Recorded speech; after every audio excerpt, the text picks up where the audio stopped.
ترکی میں اپنا پیر لیٹے ہوئے اقبال اتو اپنے پیر کو پوچھے دے پیر دے جواب پھر اتو اقبال سننا بھی ہے دے جواب پھر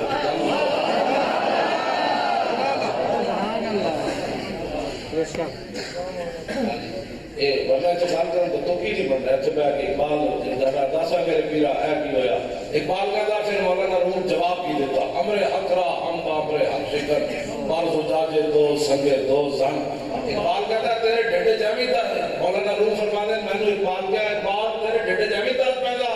اس کا حکم سی انہیں کیا ہے نا بندے نو مار دو انہیں نہیں مارنا انہیں حکم ہے انہیں کیا ہے شیشے نو بٹا مار کے توڑ دو بڑھان والا ہوئے انہیں کیا ہے قتل کر دو تیرے ڈھٹے جگڑے درد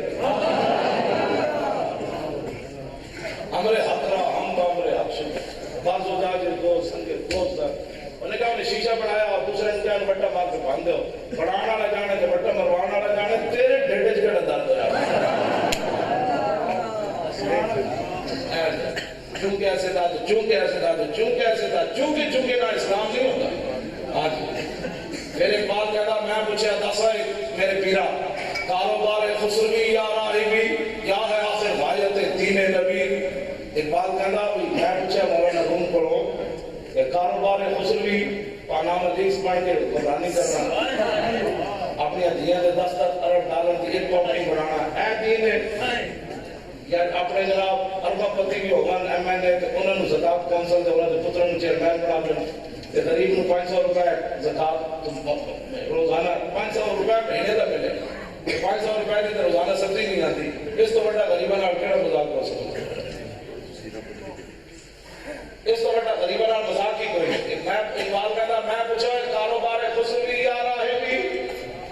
کیا ہے آخر غایت دین نبی اقبال کہتا میں پوچھا ڈنڈے نال حکومت کرنی بدماشی تے جھوٹ نال حکومت کرنی اے کیویں یا دسویں لے کے 12 میں جا بیٹھنا کہ ہم غیر سیاسی ہیں قیامت تک جو مرضی حضور کے دین نال ہوتا رہے ہمیں کیا لگے ہم تو غیر سیاسی عمل والے لوگ ہوتے ہیں اے دین رسول اللہ دا تو دس میں نے دس دین کا مقصد کہ حضور جڑا دین لے کے آئے اقبال کیا پھر میں نے جواب کیا مصلحت تر دین ما جنگ و شکو مصلحت تر دین عیسیٰ دارو کو